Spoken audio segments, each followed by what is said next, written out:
Hi, and welcome everyone to Sustainability Explored. Every week, this podcast navigates a new topic through interviews with the most disruptive minds in sustainability, turning their experiences behind the scenes into actionable advice you can apply in your life no matter your background. My name is Anna. I am an environmentalist, sustainability consultant, and the podcast host of this show, Sustainability Explored. Today I'm with Noel Bagwell, and I'm very, very excited he decides to join us today. It's a topic that we will discover and explore today that I really wanted to do for a long time. It's gonna be about environmental laws and environmental economics. And Noel is the podcast host of his show. We will talk about that in a minute. So it's very, very important, and I'm pleased to meet a fellow podcaster, to have a fellow podcaster on my show. So before we jump into our chat, that's going to be extremely interesting and insightful, I'm sure of that. You can use this moment to subscribe to this channel, to this podcast, to always be not only up to date, but one step ahead with the news in the field of world of sustainability across countries and industries. And if you're ready, let's jump right into it. Noel, it's a super great pleasure to have you with us today on Sustainability Explored. The floor is yours. Please introduce yourself. Who are you? What are you doing? And where? Oh, the pleasure's all mine. Thank you so much for having me. Yeah, you mentioned my podcast. We actually just wrapped the final episode of the Honest Lawyer podcast. It ran for 3 seasons, and it was my best friend from law school, Bradley, and I. He lives in Georgia, so all of our recording was remote. I live in Tennessee, so we're both in the Southeast United States. And yeah, life just sort of got crazy. He had a kid, I had a kid. He's working at a big firm now, and I'm building my firm, and it's scaling up. And so we just sort of said, hey, it's a little too crazy right now to keep doing the podcast, and we wound it up. But we had a really great run. It was a lot of fun. We talked about a lot of topics. Interestingly, one of the ones we never really got to was environmentalism. So it's nice to be able to guest on a podcast and talk about some of these things, because in law school, my forte was economic analysis of law. So that's what I really like to look at. I like to look at how passing new regulations or new laws has economic effects, and whether or not those effects are positive or negative. And what we really look at when we're evaluating whether they're positive or negative is, do they allow us to produce more goods and services for more people at lower cost? And I would add to that in a sustainable way, because it's no good to just have rampant capitalism run amok if you're ruining the world for the next generation. I mean, obviously, we do have to keep an eye on that. It is responsible to do that. And but as a counterpoint, you don't want to get so hung up on environmental issues that you actually start putting other things before people, before human lives. You know, that's not healthy. And I think sometimes policies like cap and trade can do that. We talked about that sort of off the air before in our other conversation, and I'm sure you probably want to talk a little bit about that now. Absolutely. But first, I want to refresh for the listeners the term of sustainability.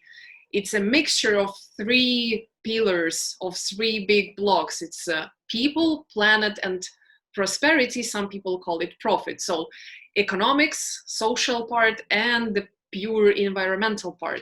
And what you say really, my kind of a bell was, how do you mean produce more goods and more services in the circular way, in the circular economy way? Speaking of the legislation, what do you believe in? Incentives or the legislation? What do you think, based on your experience, works best? Shall we push more into the law sphere, or kind of work with people on the incentive side? I know, tricky. Well, yeah, so that's kind of a trick question, because the law provides incentives and people respond to incentives. I mean, if we look at rational choice theory, public choice theory, if you tax something, you get less of it. If you subsidize something, you get more of it. And the reason is incentives. Everything that the government does provides either positive or negative incentives. So if you're saying, should we regulate more, you're really saying, should we tax more? Because every regulation is a tax. And I'll return to that point in just a second with a brief explanation of what I mean by that. And when you say, or should we provide incentives, I infer that you mean positive incentives like subsidies and that sort of. So when I say every regulation is a tax, people think, well, no, it's not. They're just telling you, you can't do that, or you should do this. And what they're really saying is, we're going to introduce a new tax and we're going to build in a loophole. If you do this thing, you won't have to pay the tax, because in the state of nature, in the natural world, if people were just left to their own devices, they would just do whatever they wanted to do. And the government doesn't want them to just do whatever they want to do. They want them to do specific things and to behave in specific ways and intentional ways. And so they say, we are going to create an incentive for you. It's going to be a negative incentive. If you pollute, if you generate more CO2 than this whatever amount, arbitrary amount, or whatever it is, even if it's not arbitrary, if it's based on something, it's still a cap, a specific cap. If you produce more CO2 than that, or if you, I don't know, do whaling or kill sharks for their fins, or whatever your cause du jour may be, then we're going to effectively punish you. We're going to tax you. But if you don't do those things, you don't have to pay the tax. So it's a built-in loophole. They say, we're going to have this tax, and if you don't do those things, or if you only do so much of this and you stay within the regulations, then effectively you don't have to pay the tax. But the tax becomes the new default setting. So every regulation basically involves a tax. It involves some kind of penalty if you violate the regulation. I recently had to deal with a situation that involved asbestos. Small business client, right? Very small business. And so they were coming in to renovate this very old building. Of course, in the United States, when I say very old building, that means something more than 50 years old. We don't have very old buildings here, right? Like the whole country is less than 200, 300 years old. We're pretty young. So for us, something old is just more than 50 years. But this was a building that was built, I think, in the 1800s or so, 19th century building. And at some point after it was built, they laid down some tile that had asbestos in the flooring. Well, the landlord rented the space to the tenant. The tenant's my client. The client hired a contractor. The contractor came in and said, yeah, there may be asbestos. We don't know, but we'll let you know, whatever. And they started pulling up the tile, and then they just started pitching it in the bin outside. And the inspector came around and noticed that there was tiles. They did a quick little field test and said, oh, we've detected asbestos. So they sent them a notice of violation. And all of a sudden, this became a several days project where they had to stop everything, clean it all up. And then the contractor got a notice of violation, and my client got a notice of violation. And my client called me and said, well, we got this notice of violation, but we didn't know this. We didn't even know that we had to do a test. We had no idea. And so I looked up the law, and the law says that it's a Class C misdemeanor, $10,000 fine per day per violation, which is pretty expensive, right? But it's only Class C misdemeanor and has up to that fine if you knowingly violate the regulations and so on. So the question becomes, did the contractor knowingly violate the regulation? Did the contractor know that they had to go and do an asbestos test? And here we have a concept called constructive knowledge. And constructive knowledge is different from actual knowledge. It's where a judge goes, you should have known. You either knew or you reasonably should have known that that was your job. It's very expensive to do these things the right way to comply with the regulation. It's cheap to just grab the tiles, throw them in the bin, and hope you get away with it, right? But that's not good for the environment. There's a reason that we have these regulations. Asbestos can cause mesothelioma, and we have class action lawsuits that are costing hundreds of millions of dollars a year. It's very, very expensive. And so it's bad to have asbestos in the atmosphere. It's bad for people. It's very unhealthy condition. So it's a reasonable regulation to have. And contractors have to comply with that. If you're a homeowner and you buy a home that has asbestos in the tile and the flooring, and you just pull it up yourself and dispose of it yourself, and you don't hire a contractor or whatever, I think the state sort of looks at that like, okay, that's all the risk is on you. It's your home, it's your house, it's not a public space. And so if you're injured by that, then we're not going to get terribly involved. So there's not really a air quality violation, environmental regulation that would inhibit you from doing that. But in a public space, like a business, an old building, something like that, you have to comply. And a big part of the problem, a big part of the cost of all of these regulations is even staying current with them, to even know that there is a regulation, because the landlord didn't know really what was going on. She knew there was some renovations going on. She didn't know the extent of it and all that. The tenant told the contractor, this is what we want done, please do it. And you hope that all the way along the lease, from the landlord to the tenant, has a clause in there that says that the tenant will stand up and defend the landlord if the state penalizes them for anything that they do that would violate the law. And you would hope that the contract between the tenant and the contractor would have a similar clause, that if the contractor does something illegal, they fail to comply with the regulations or whatever, then they step up and protect the tenant. And so the liability rolls downhill.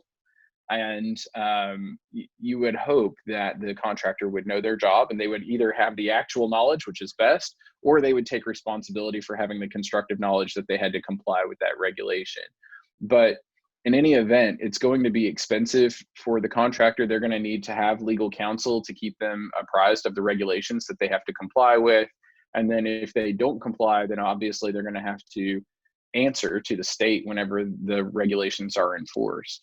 And so that's just a really, like, that whole big long thing, that's from like a 3-day, we pulled up some tiles in a building problem, right? That's a lot.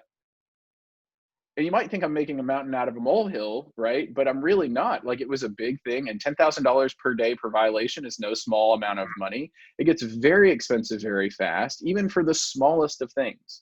So when you start talking about regulating big things like carbon emissions, you have to ask yourself, not, is anthropogenic global warming real? That's the big question. Climate deniers are, oh, it's not real or whatever.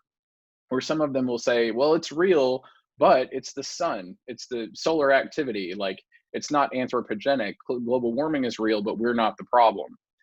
But I think there's a completely different perspective that we need to look at if we really want to look at economic analysis of law and climate regulation.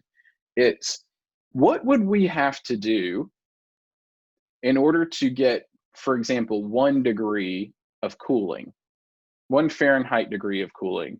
Are you on Celsius? I don't think it really matters that much, right? Since 1 degree is 1 degree. So to get 1 degree of cooling, what do you have to do? And a very unpopular man in climate circles obviously made a really good argument about this. His name is Lord Christopher Monckton. He's a British lord, and he's been slapped with the climate denier label and all of that. So I know he's a really unpopular person. And I'm not going to recite his arguments about whether or not global warming is real or any of that, right? But I just want to look at the economic argument, because he made a really sound point, and I would love to have your perspective on this.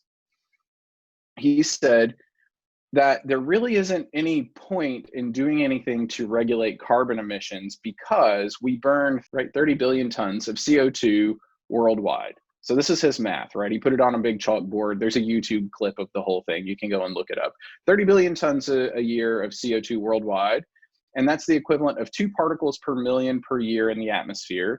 So that would be 15 billion tons per part per million. So that's very simple. You get 30 divided by 2 is 15 billion. So 15 billion tons per part per million of CO2 in the atmosphere. Now, the UN says that we're going to increase the amount of CO2 in the atmosphere, unless we do something about it, by 468 parts per million in the next century. So that's 468 BPMV. So that means you multiply that by the 15 billion, and you get, this is where my trillion number comes from, you get 7 trillion tons that we're going to emit of CO2 if we don't do anything to mitigate it over the next century. 7 trillion tons. And they say, the UN says that those 7 trillion tons are going to cause 7 degrees Fahrenheit of warming in the next century. 7 degrees. And Moncton says that that's wrong, but he says we're going, even if they are wrong, so what? We're going to give them that, right? We'll concede that point. So he says that means that roughly, in order to forestall, to hold off 1 degree of warming Fahrenheit, 1 degree Fahrenheit of warming, you have to forego the emission of 1 trillion tons of CO2. Now, we can argue that point. I don't know, but that's his argument. Okay, so now divide the 1 trillion, the trillion tons by the number of tons, the 30 billion tons per year that we started with, that we're burning at the moment worldwide, and how many years is it going to take before we've saved 1 Fahrenheit degree? It's 33 years. 33 years that we have to forego all carbon emissions in the world, all of them, all carbon emissions for 33 years to get 1 degree Fahrenheit of cooling. So that means no automobiles on the planet, anywhere, no electricity generation, except, I guess, solar or wind or water. No planes, no trains, no hospitals, no factories, no carbon emissions. So 0 carbon footprint for all of humanity. Good luck getting China and India on board with that, by the way, for 33 years for one Fahrenheit degree. And he says that's why there's no point at all in trying to mitigate carbon emissions, because it doesn't make the slightest bit of difference to the climate. Anything that we do, any carbon emissions that would be possibly feasible at all, anything that the government could regulate, any limit that they could impose, any tax that they would put on us, would do nothing. And if you did, say you did pass the most stringent regulations possible, you regulate CO2 as much as you can, right? All it really does is raise the cost of energy, and we talked about this before. It imposes that tax for not complying with the regulation. And when you impose that tax, the only people who are going to pay the tax are going to be the uber rich, the ultra rich people that they can finally afford energy. Then there will be widespread unrest, riots in the streets, because everybody but the ultra rich will not be able to afford energy. They won't be able to afford gas for their cars, to take a plane anywhere, hospitals, factories, all of the things. So what will they do? What will governments do? What do they always do when people are rioting because of deprivation? They subsidize, or they turn to a larger global world power, the United States or some other country, for aid. You know, they come in and provide aid, you know, billions and billions of dollars of aid every year. And that's fine. You know, it is what it is. So that's what happens. They end up subsidizing the poor. So if the rich are taxed because of carbon emissions and the poor are subsidized, effectively all you've done with the carbon emissions is transfer wealth from the rich to the poor. It's just robbing the rich and giving to the poor. It's Robin Hood.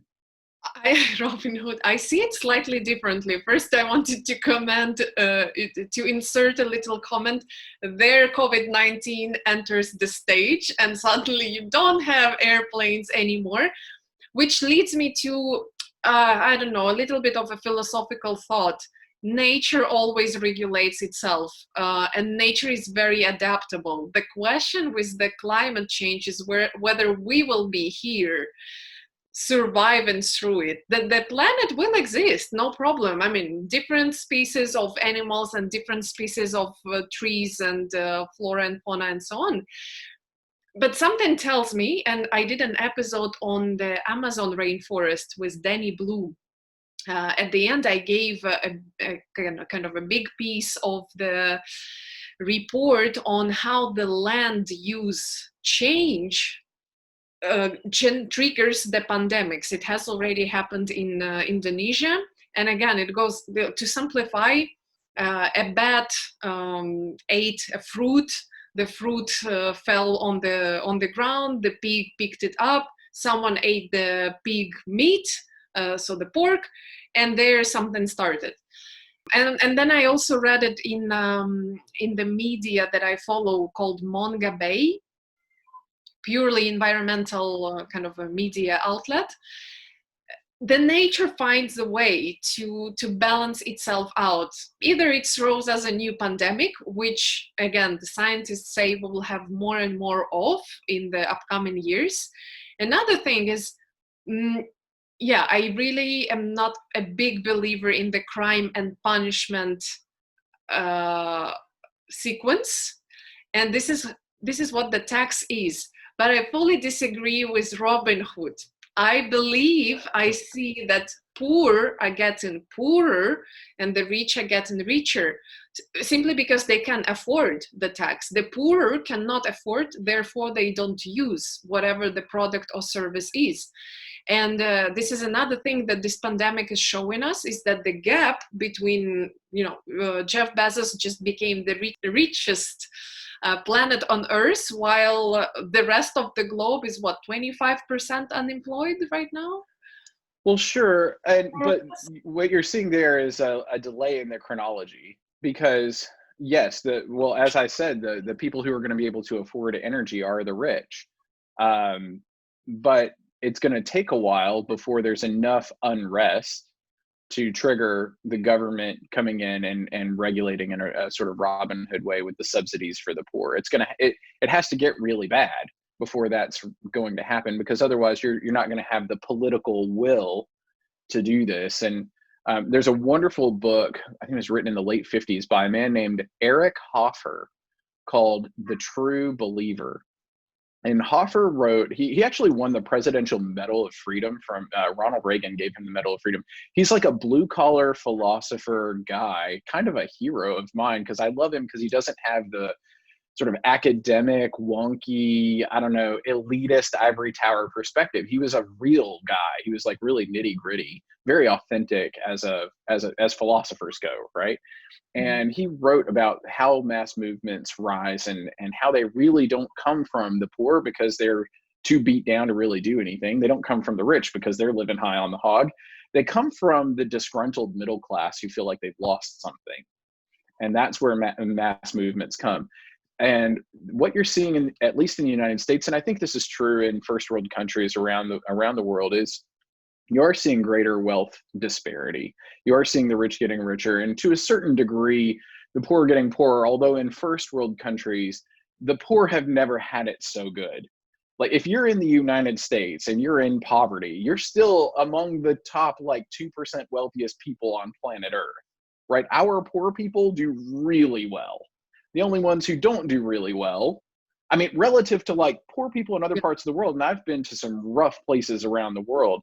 I've been to the ghettos of Panama, right? In Panama, where it's just it looks like bombed out concrete buildings, or at least it did in '99 when I was there. It looked really bad. It was after Noriega and all that. But so anyway, I've been to some pretty rough places. You look at parts of Brazil, parts of Rio, even where the drug gangs just control whole swaths of everything. And it's poor. People don't have running water. They don't have electricity in a lot of places. It's really, really bad. So you think about being poor in America, right, where you have public housing and food stamps and all of this. And yeah, there's, some hunger and all of that. But I think largely a lot of that in the US, the plight of the poor is largely overblown. Not that people don't have it bad, because they do. It's just not as bad as in the third world, right? It's not as bad as that. It's all relative. And so I'm not here to sort of dump on anybody, because I know of all people, I've got it pretty good, right? So I'm not here to diminish anyone's suffering, but I am here to point out to the fact that it is really relative, and being poor in America is really different from being poor in Ghana, right? Yeah, So, yeah. and your heart really just goes out to people in those situations. So I say that to say the poor in those situations, the poorest of the poor around the world, they just don't have the means to rise up and do anything. So it really takes the middle class to get pinched. And places where there isn't much of a middle class, you can't really expect to see a lot of mass movements rising up. You don't see a lot of insurrection. Things remain status quo for decades or centuries. And then where you do start to see the rise of the middle class, you start to see more turbulence, a little more unrest, things getting shaken up, political change, regimes, coming and going rapidly. And I think it really takes the middle class putting pressure on politicians to do something before that really happens. And there's always going to be a big time lag. It doesn't mean that there's no Robin Hood effect from the cap and trade regulation. It just means that there's going to be a time lag, and that time lag, it could be decades. It could be 10 years, 15, maybe 20 years before you're really going to see things get to the point where the government says, okay, we really need to start having subsidies, or the opposite's going to happen, where you're going to set off basically a widespread insurrection. And it's going to be multifaceted. It won't just be the carbon emissions. That might just be the straw that breaks the camel's back. It might be carbon emissions plus civil unrest because of racial tensions plus this, that, or the other thing. And if you look back about 10 years, while Glenn Beck was still on Fox News, I don't know if you track U.S. media or anything like that, but Glenn Beck, when the guy who was criticized a lot for all the crying and the blackboards and all of that, the theatrics, one of the things that he said was actually really, really valid. And what he said was that there is an undercurrent, right, in society that's trying to put pressure top down, bottom up, and then inside out. They're trying to blow out the middle class, basically, to incite a mass movement. And they're using the tactics of Saul Alinsky in his book that he described in his book, Rules for Radicals, to do that. And that really does track. And if you watch the evolution of the Democratic Party in the United States, not to get all political about it, but if you watch the tracking of that party, they're not even the party of the Clintons of the 90s, or of even Jimmy Carter, or right? Like they're not the same historical party that they were in the 60s, 70s, 80s, 90s. It's now a very far left party that puts up a moderate figurehead like Joe Biden as their candidate, but then behind that candidate, behind that really palatable person, is a whole host of very far to the left people who want to do some really extreme things. And in an interview before he became president, Barack Obama said that under his plan of a cap and trade system, quote, electricity rates or the power rates would necessarily skyrocket. His words. This was before he ever became president. He's talking about his energy policy, what he would like to do. He said electricity rates would necessarily skyrocket. What's the social effect of that? What's the economic effect of that? Well, obviously, some people are going to be able to afford it, and other people, if they want to maintain a certain standard of living, are going to need subsidies. And the only people who are going to give them subsidies are the government, because the government, whenever the only way they get money is by force. It's legal theft. It's pay your taxes. If you don't pay your taxes, we will arrest you. And if you resist arrest, we will shoot you. There really is no difference between the government taxing you and you being mugged at an ATM. Because, I mean, that's what it is. It's give us your money or we will commit violence against you. We'll put you in prison. The US has a privileged position. There are two ways: taxation and printing money, and you don't have to give it. You don't have to give it back, right? You're the producer of that Can't money. do that forever. You can't do it. No, you're right. It's a dangerous. 2020. No, you're right. It's a dangerous thing, and really, printing money is a different kind of theft. That's theft from the unborn. That's theft from future generations. That's kicking the can down the road. That's generational theft, and it's wrong. And for one generation to live comfortably at the expense of future generations is one of the greatest moral crimes that people can commit. You're harming people who never even have a chance. You're robbing. They have no voice. They can't vote for it. They're kids, or they're not even born yet, I noticed that people don't think in these categories. They think, I am here, if I'm a politician, I'm here for 4 or 5 years, depending on the country. Then I'm done. I'm gone to whatever, Rio, Brazil, Caribbean basin. If I am here for my life, it's 80 years. Who cares what's after me? There is no, we were recently in Turkey. And I noticed that people kind of book their relax with the towels and then go somewhere. It's a resource. Let's just keep thinking of it as a resource. Someone else can use it, kind of rent. But they just booked it and went away. Then I noticed that these same towels are staying overnight. So they have maybe left completely, but they left the towel just in case they want to come back, to have where to come back, you know.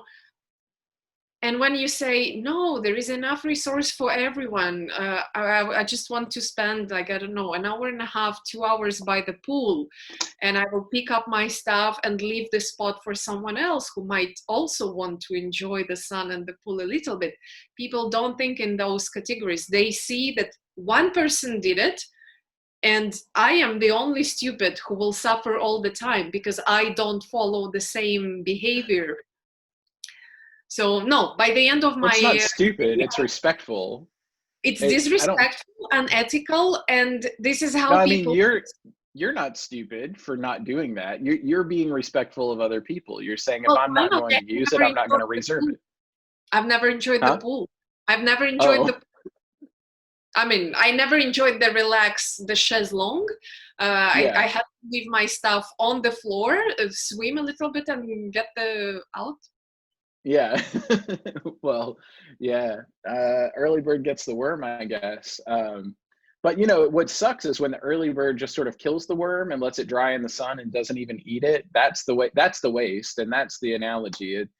I think when it comes to politicians saying, "Well, we're gonna," you know, borrow all of this money or print all this money, which is just borrowing from the future because somebody has to pay it back eventually, or you just default. And that's a really scary thing. What if the US just said, yeah, we're in default now. We're not gonna ever pay you back for all of these things. What happens then? I mean, that's at some point, that's going to have to happen. It's just a matter of when, because there's really no way for us to pay back the hundreds of trillions of dollars of unfunded liabilities. You want to see some really scary numbers, go to US debt clock. I want to say it's usdebtclock.com or usdebtclock.org, and you look at the debt clock, and it's just ticking up all the time, more and more debt all the time. And the number that's really the most terrifying is not the national debt, and it's not the national deficit that we run this year. The national deficit's sort of like, okay, we're in the hole this much this year. The debt is the accumulated deficits of all of the years. But the really, really scary number is neither of those. It's not our debt. It's What the is it? unfunded liabilities. It's all the laws and regulations and everything that we've already passed and promised to do. We have all these liabilities, things that we have to pay for that we have no money for. And it's hundreds of trillions of dollars. I think the whole world's GDP it's in the neighborhood of $50 to $55 trillion a year. If you don't count the black market, right? Let's not count the black. We're only counting the recorded stuff, right? Not drugs and what people pay to, have other people whacked or whatever. Like all the stuff that's seriously illegal. I mean, there's probably, you count all that stuff, the global GDP is huge, right? It's even bigger than we think. But all the legal stuff, if you look at just the legal stuff, something like 50 trillion. And so that's like what the whole world produces in a year, right? And that includes the US. Impressive. So when you look at all of that, and our unfunded liabilities are double what the whole world, more than double what the whole world produces in a year, forget about it. Is it ever going to get paid? Forget about it. No way. And then you look at silly things too, like of all the military spending on the planet, all of it, everywhere, the US spends half. We And it's not spend even half. a war, officially. Yeah, and no wars, just conflict, skirmishes, peacekeeping or democracy building or whatever silly little label you want to put on it, because we did a stupid thing at the end of World War II and we banned conquest. We banned something that's intrinsic to all of human nature, that the stronger countries would go and invade weaker countries and take them over and colonize and build up, and they would spread their culture through violence. We banned that because it's morally repugnant, it's morally repulsive to go and have conquest. But when you ban something that's intrinsic to human nature and has always been a part of our history since the dawn of time, there are some really bad economic effects of that, actually. And it's that you will still have all the conflicts. You just won't get them by the same name, and you won't get any of the benefits. You get all the costs, and none of the benefits. You do get some benefits from these conflicts. They're still not as extreme as they were the last time we had really big wars, like World War II, where we saw massive leaps in medical technology and other technologies in World War II. I mean, what followed World War II? The space race, right? I mean, it was like hot on the heels of World War II. We had huge leaps in technology, World War I, World War II. In the aggregate, it did a lot of good for humanity, even though there were atrocities that were also horrible. It's with humanity, it's always a mixed bag. We're always at our worst and always at our best. And to look at just one side or the other isn't sustainable. It's like you were talking about with the global warming kicking off pandemics and stuff like that. My question is, should we regulate the pandemics? Should we really, I mean, through governmental force, through political action and laws, should we try to stop it? I would say no, we shouldn't. I don't think we should do anything. I think we should push for technological innovation and private market ways of resolving it. Come up with a cure, come up with a vaccine, come up with real solutions to these problems. But don't tell people, tell people, hey, look, if you want to avoid COVID-19, social distancing, just stay the hell away from everybody else. If you do that, if you stay 6 feet away from everybody, you're probably not going to die, right? Good on you. But if you shut down the entire economy, you see massive joblessness and all these other unintended consequences, all these things. You have to end up, what do we have in the US? Big stimulus checks had to go out. The government spending more money that it doesn't have. You have all these unintended consequences. And so my answer is, it's a bad thing to ban nature. So if the pandemic is a natural phenomenon, trying to stand in the way of that is like standing in the way of a tsunami. It's just going to get you hurt. It's better to ride the wave if you can, to find a way to use that momentum to push everybody forward. And the same goes for war. Don't ban conquest. Just shape culture in such a way that conquest is either unnecessary or unpalatable or whatever. Shape economies and shape culture.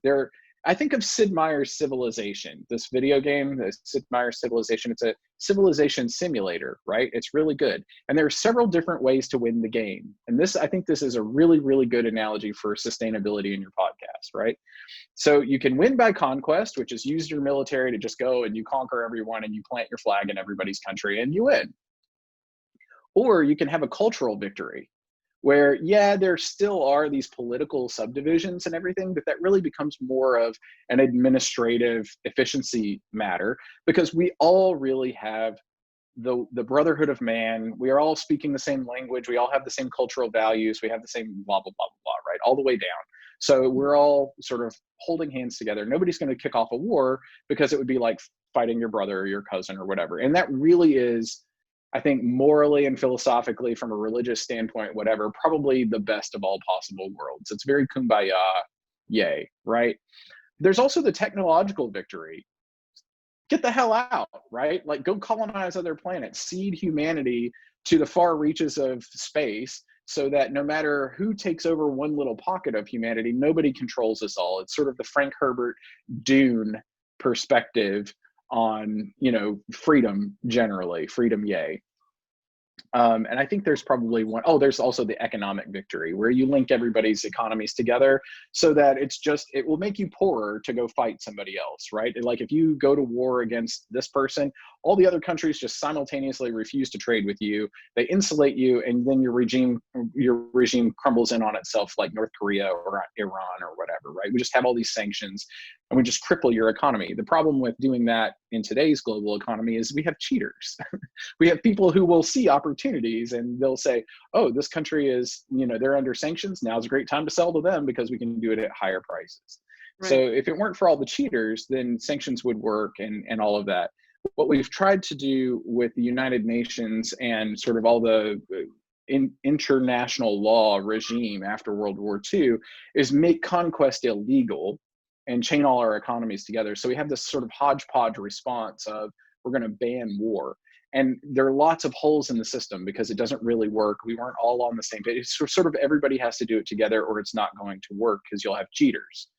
And the same thing works with economic solution, whether it's a political solution or an economic solution or a cultural solution, if we don't do it all together, it doesn't really work.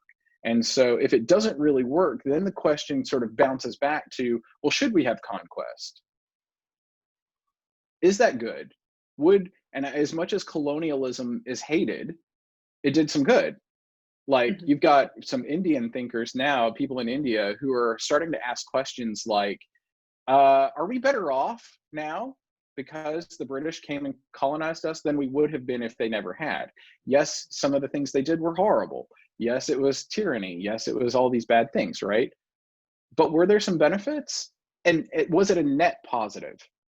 And I think those are questions that are worth asking. I think it's worth asking the really hard questions. And economics is frequently called the dismal science. And it's called the dismal science because it makes us look at really unpleasant things in a logical way to question how human beings make decisions. And so it's really hard to ask these questions like, should we do nothing about CO2?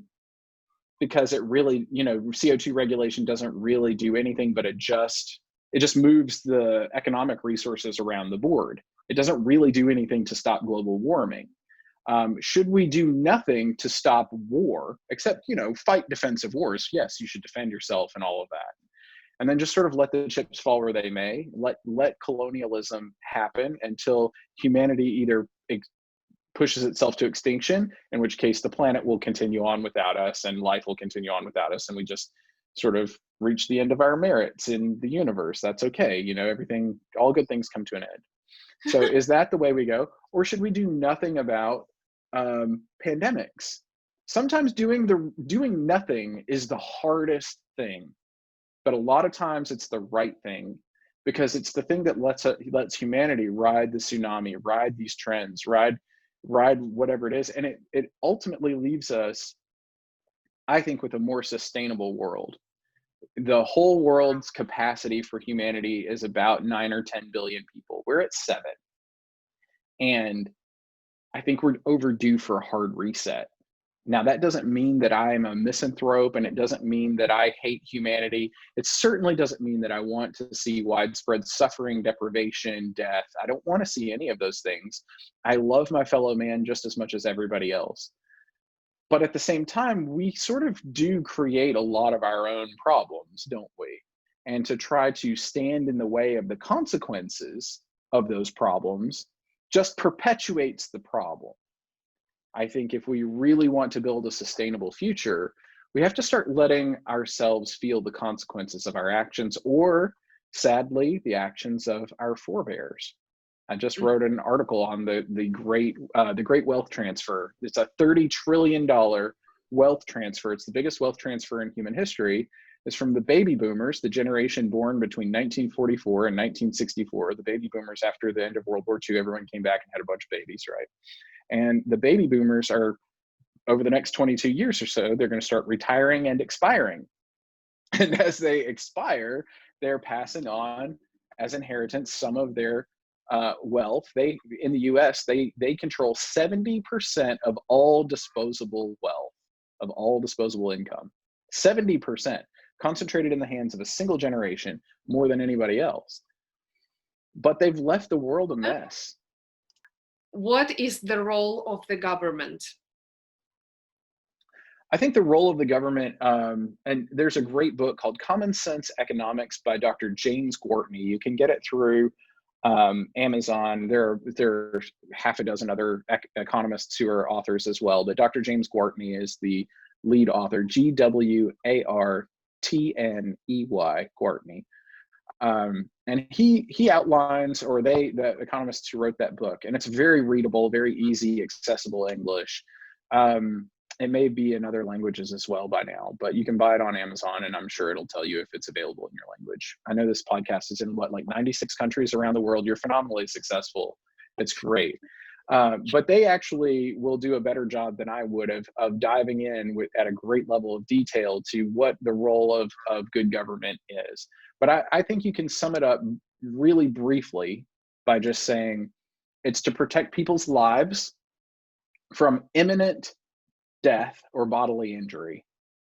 Okay, so imminent death or bodily injury. It doesn't mean that we put a helmet on society and wrap them in bubble wrap and don't let anybody get hurt ever, because sometimes it's better to allow people to get hurt and then fix it, because that's actually less expensive, less costly, and it gives people more freedom and liberty to live their lives as they see fit, to let some bad things happen and then resolve it after the fact. Where we want to probably mitigate that is where it's going to be widespread death or suffering, or it's something where there are public goods involved, where mitigation is a public good. So things, for example, like mosquito abatement.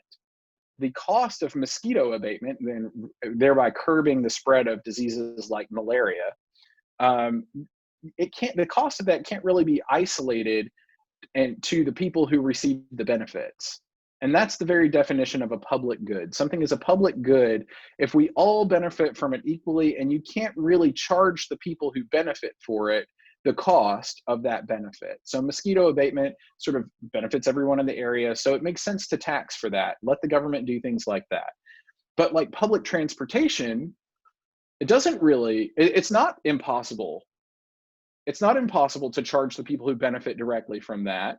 We do that all the time. A Metro Pass, buy a Metro Pass, scan it when you get on the bus. When I was in Rome, it was wonderful. Like, we don't have as much public transportation in Nashville, Tennessee, but in Rome, I mean, it was just like buses, trains, whatever, commuter rail, light rail.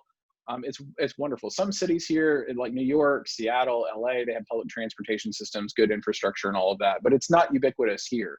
And I think people in Europe probably take the wonderful public transportation almost for granted, but you can localize the cost of that to the people who ride that public transportation. So those are not public goods, not really. Medicine, not really a public good. You can charge people at the hospital, they can have insurance, whatever. Whether or not that's affordable is a whole other complete episode, I'm sure, probably even for a different podcast. But suffice to say, I think the government is there to provide things that are actually public goods, and what those things are badly understood because of poor economic literacy. So that's protecting life, protecting liberty, so keeping people from enslaving other people, and preventing the majority from, oppressing minorities. And I would challenge people to really open their minds about the definition of what a majority is and what a minority is, because we've really thought about it in visible, visceral, tangible terms in the past. We've thought about it in terms of racial majorities and racial minorities, ethnic majorities and ethnic minorities, and religious majorities and religious minorities. Those are all things that we can see. It's the color of a person's skin, it's where they're from, it's what church they go to, what mosque they attend, whatever, right? What synagogue they go to, whatever it is. I would say that a more important kind of majority or minority, especially in the information age, especially in the 21st century, is the way that you think. And it's a harder way to categorize, like progressivism versus libertarianism, or free thinking, small government, big government versus small government. Are more people big government people and fewer people small government people?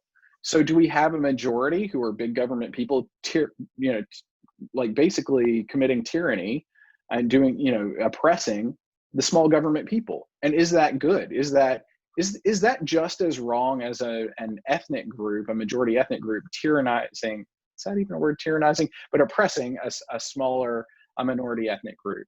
So I think liberty is a big deal generally, and having the rule of law, not just the rule of people. So eliminating corruption and not having to pay bribes to get things done, and having everyone treated equally under the law, which means the government does not look at your identity at all whenever they're enforcing rules and regulations.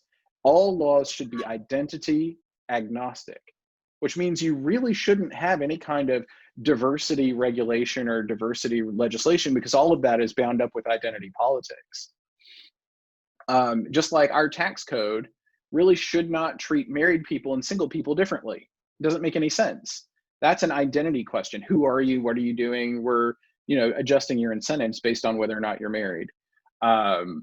So there are lots, and I think that really drove a lot of social policy with the legalization of same-sex marriages in the United States. Part of the argument was, well, we can't get married, so if we're a same-sex couple, we can't get married, so we have to respond to different property laws and tax laws.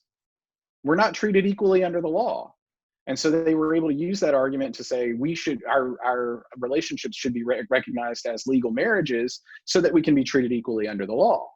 If the government had never treated married people and unmarried people differently, they wouldn't have had that argument. So there are lots of social unintended consequences as well. So I think there's life, liberty, and then the third one is property. Yeah, I think the government should protect people's right to own private property and to control their private property and not to deprive them of property. Thomas Jefferson said that the sum of good government is not to take from the mouth of labor the bread that it has earned. So if someone's out there working all day to earn their bread, earn their living, and you just reach in and you snatch from them the reward that they've earned, that's wrong.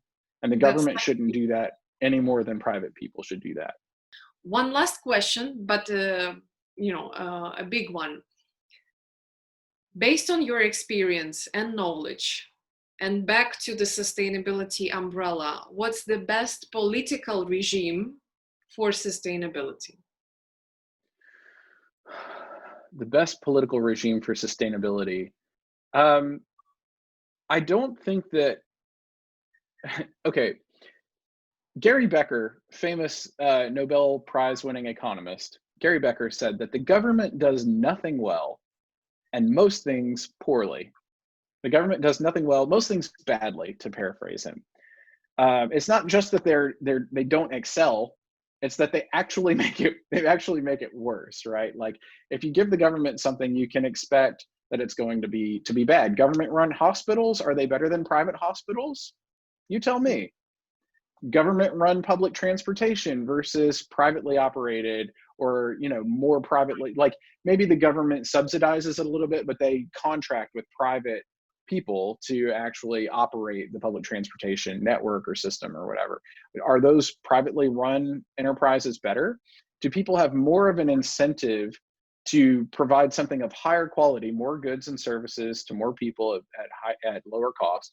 Do they have more of an incentive to do that when they are driven by an internal motivation to make a profit? Are they better off? Or is it better to leave it in the hands of a bureaucrat whose job will not be affected even if the outcome is bad?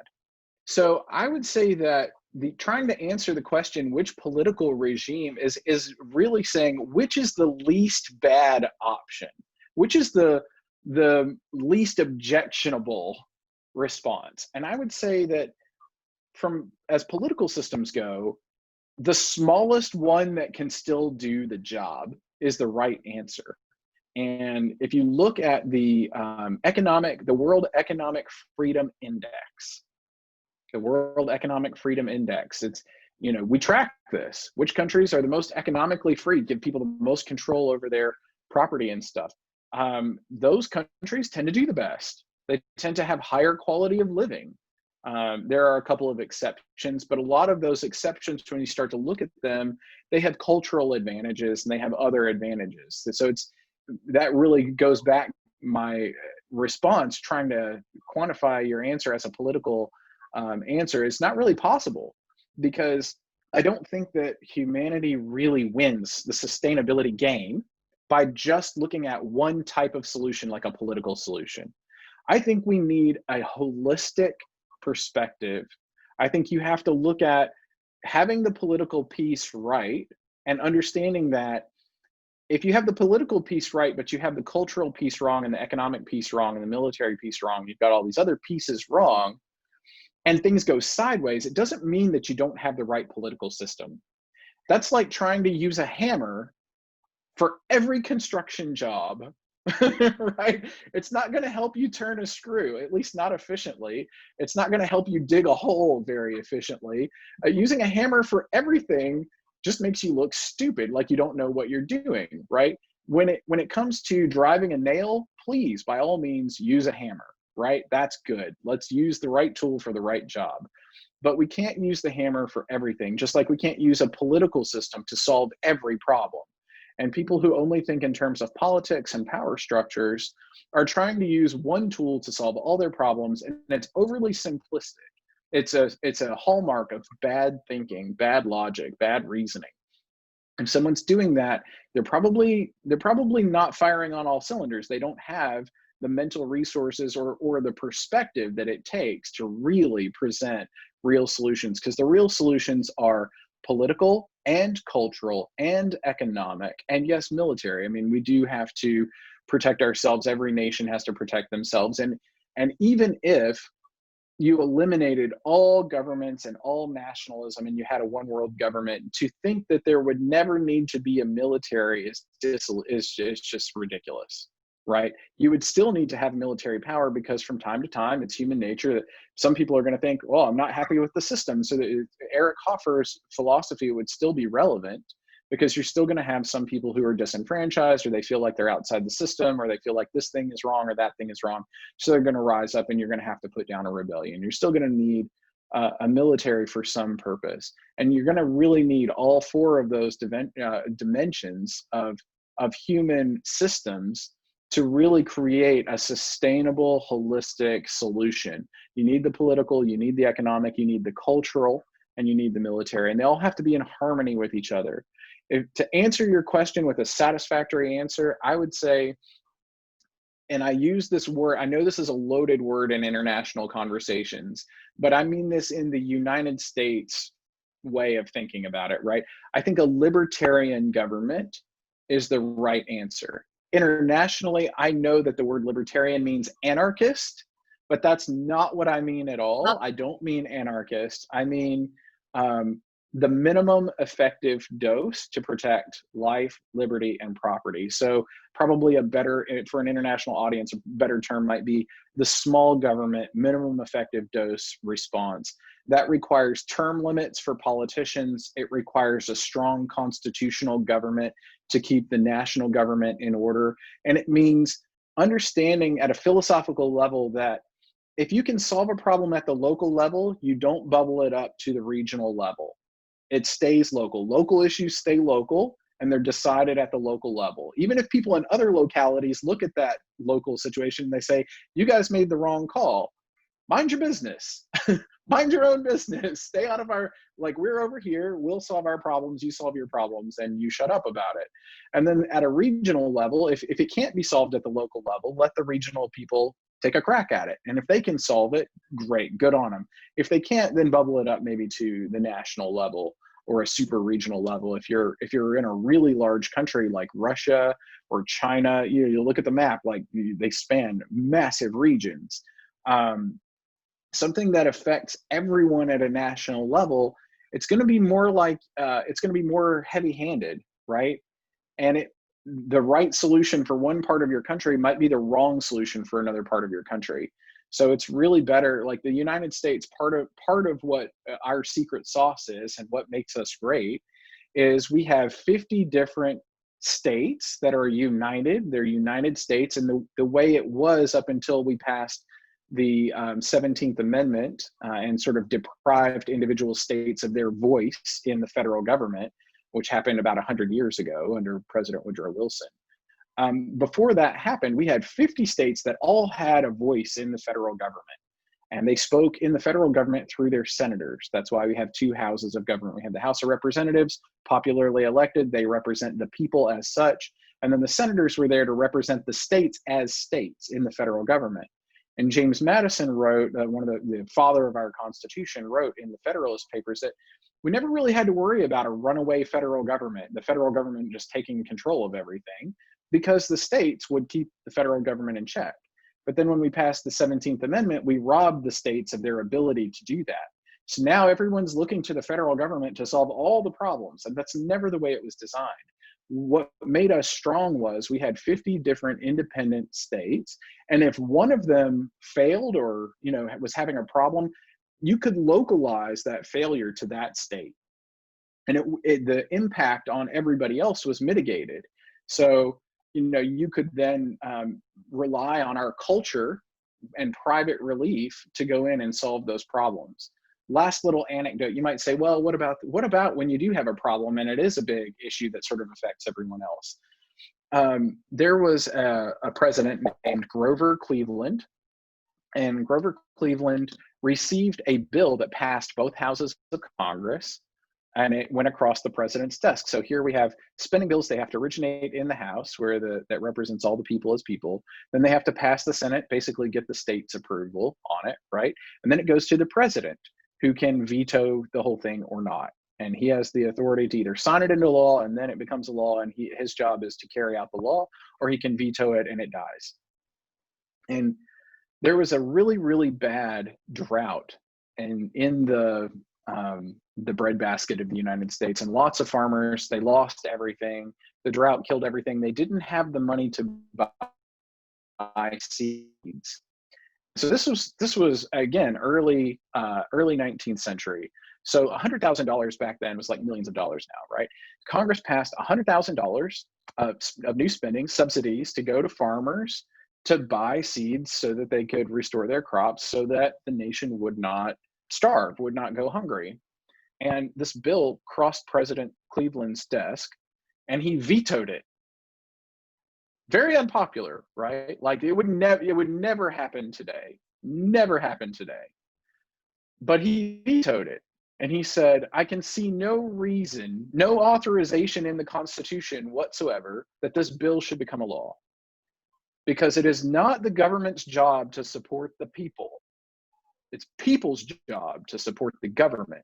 And if we have the government stepping in to support people and provide for people, and we pass these kinds of subsidies, then people will become reliant on the government, and it will undermine our national character. We'll no longer depend on our neighbors, our brothers, our friends, the people around us. It will break the bonds of local community. And we won't be able to just rely on our neighbors, and it will weaken our whole national character. So he vetoed the bill. And then private charity picked up the slack, and the farmers still had enough money to buy seeds because of private charity. Yeah, he was absolutely right. Yeah, it really depends on where in the world you are. I had plenty of interviews with people residing in Singapore, and they say our government is very paternalistic. We really rely upon our government because this is what worked there throughout generations and centuries. At the same time, libertarianism, right? You look at the Scandinavian countries. What do they do right? I don't know what's their political system is. Socialism, probably? No? Well, isn't Sweden a monarchy? They're a constitutional monarchy. They have a socialist economic system, but Exactly. There's a king of Sweden. So it's the economic system's different from the political system. So they have different cultural issues. And of course, their culture is now undergoing a rapid change because they're importing a lot of people who are not traditionally Swedish. So there are people there. The number one, if you look at the Duolingo language learning app, number one, if you look at that app, I love that app. I'm using it. I used it to teach myself a bit of French, and I'm using it to teach myself Japanese now. This is not a commercial for Duolingo, but I love Duolingo. Anyway, it popped up a little notification on my app, and it said the number one language learned in Sweden right now is Swedish. Wow. Mostly by refugees. Yeah. So it's funny that most people in your country, they're not learning a foreign language, they're learning the native language because they're not native, they're from somewhere else. And so I think they've got a cultural part of their puzzle is the one that they're trying to solve, and they've got a pretty stable political, or a system that has been stable for them. It remains to be seen whether or not the cultural changes will destabilize their political system and destabilize the economy over the long term. These are things that you can let a whole bunch of people in really fast, but it takes a while for that to settle and for you to really see what are the actual macroeconomic effects of that, what are the macro social effects of that, what are the macro cultural effects of that. Are they going to assimilate? Like in the United States, we have a huge problem with illegal immigration, and a lot of that comes across our southern border. And the problem comes not from the immigration per se, but from the fact that it is illegal. It's done illegally. We're not equipped to handle millions and millions of people coming across the southern border who then do not assimilate into American culture. Instead of being a melting pot, like everyone says, oh, you're a melting pot. We're not a melting pot. We're a salad bowl. Nobody's melting together, right? Everyone's staying their own little cultural pockets. It would be different if you came here and you learned the national language and you adopted the culture and you said, we're Americans. But instead they say we're Mexican Americans or Ecuadorian Americans or Korean Americans or Japanese Americans or Hungarian Americans or whatever, or Italian Americans or Irish Americans. Stop it. Teddy Roosevelt said, there's no room for hyphenated Americanism. You're either an American or you're not. And I think that's right. Like, no one would move to France and say, I'm an American Frenchman. People would just like, no, you can be French or you can get out, right? Like, you can be German or you can get out. Like, we only want you here if you really want to be here. You don't get to just come here, get the benefits of being here, but then bring everything with you that you, like, weren't you trying to leave all of that, right? Like, if it's so great where you're from, why don't you just go back there? And people don't want to hear that. They say, oh, that's, xenophobic and you're racist and you don't want people from where. No, we want them. We just want them if they want to be here. We don't want them if they want to be here and bring all problems with them. They're trying to leave their problems. So leave them, in fact, right? Actually leave them and come here. If you really think that this is a better situation for you, embrace it wholeheartedly. Be wholeheartedly wherever you are. And if you're not happy with America, leave. That's okay. There's like hundreds of other countries that you can go to. So I think that's the right solution for you. If you're asking me what I think the right solution is for sustainability, I think it's one that people embrace wholeheartedly and they embrace holistically. Whether it's a political situation that you're trying to change, like maybe whatever your situation is in your country, maybe it's a cultural piece that your country needs to fix. Maybe it's an economic piece that your country needs to fix. China's really struggling with that. They have more or less a monoculture. Their culture is what it is because it's thousands of years old. It's ancient and beautiful and amazing, right? But they've had a lot of economic turmoil in the last 150 years. You had Mao killed something like 80 million Chinese because of communism in the communist revolution, and then the starvation and everything that resulted from that.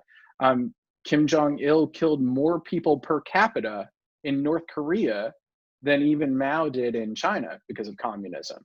Communism has been an abject failure every single place that it's ever been tried. It's never succeeded because it can't succeed. And so it's a failed economic system, but you still have all these people who are heavily invested in it and they can't quite get it out of their country and can't quite get it out of their system because it also has cultural components or political components. And so there is no clean answer. There's no one answer. Everything is connected to everything. And I think trying to answer your question is really impossible. The only way to say it is, as far as politics goes, let's use as little of that as possible, because usually the political solution has a violent enforcement. And that's really sad. I mean, violence is always sad. To wrap it up, it was an amazing conversation, very insightful. I am walking away with more questions than answers I received, but that's a good thing. And I also took plenty of notes about the books and the authors and the economical and political regimes. One last question, and try to be very concise. Yeah, I'll be concise. One piece of advice for the listeners of Sustainability Explored. I hardly feel qualified to give advice to people in 96 countries. That's a daunting thing. 97 now. Be kind, but in being kind, I think that empathy, trying to imagine what you think other people feel, right? And then using that to motivate you. That's typically what we think about when we think about empathy, right? I think that causes a lot of problems. And Paul Bloom, and it's easy to want to do unto others as we would have them do unto us. We often see empathy as the golden rule, but it really is not, because it's based on feelings and how we imagine other people feel. And I think that's what's dangerous about empathy. So I would challenge people to read Paul Bloom's book, or Against Empathy, The Case for Rational Compassion. Against Empathy, The Case for Rational Compassion. I think that book is much needed right now, because I do want people to be kind to each other, but there's a very specific way in which we need to be kind if we want it to really stick and to really work and to have big, large-scale social benefits. And the way that we should be kind to each other is to be rationally compassionate, not just to let our feelings run amok and say, oh, I feel so bad for you. I know before we started recording today, you were talking about being a results-oriented person, and how you have very little patience for people who, just let their feelings run amok, and you're not just going to sit there and commiserate with them if you don't have a solution. It leaves you feeling frustrated. And I think that is the same for a lot of people. I think in public policy, especially in law and economics, especially, it will leave you feeling frustrated if you just act on your feelings and you try to do the best for somebody and you get in there and you feel their pain, right? But you don't really have any real solutions that address the underlying sources of their problems. I think if we really want to do that in a holistic and sustainable way, we have to be rationally compassionate. We have to, yes, be compassionate for other people, act it out of motivation of love, but do it in a way that's rational and smart. If we're not loving people in a smart way, then we're just recklessly loving them, and that doesn't go very well. Noel, thank you so much for sharing your thoughts with me and with the listeners of 97. Thank you for having me. Yeah, wow, 97 countries. Wow, so I was off by one. Growing like a weed. The latest country that joined was Tajikistan, and I know no one in Tajikistan. So, well, that's really cool. Congratulations on your successful podcast. If you ever do have questions and you want to email me or have me back, I'd be happy to answer your questions anytime. Can the listeners do the same? Sure. My law firm is Executive Legal Professionals. We're a Tennessee-based law firm. I'm licensed in the state of Tennessee, and you can go to executivelp.com to find out more about me, or you can just look me up on LinkedIn. Connecting with me on LinkedIn is probably the best way to ask a question and get a quick answer. So you don't even have to you can go to my website and see what we're all about if you want to, but if you just want to connect with me on LinkedIn, send me a message or ask me a question, I'm totally okay with that. That's what I'm doing right now. Okay. Awesome. No, thank you so much. Have a great day ahead. For me, it's the end of the day. It was a big pleasure having you on the podcast. Thank you. The pleasure is all mine. Thank you for having me. Ciao, ciao. Thank you so much for being with us today and for listening to this episode. I appreciate so much you taking the time today, and I hope you loved listening to this episode as much as we both, me and Noel, loved working on it together.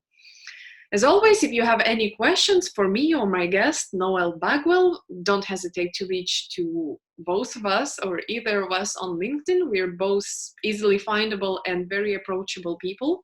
So if you like the podcast, you know what to do. Subscribe, like, share on your social media, reach out to me, and leave a review on Podchaser or Apple Podcasts. I don't have visibility over a lot of platforms we are now residing on as a podcast.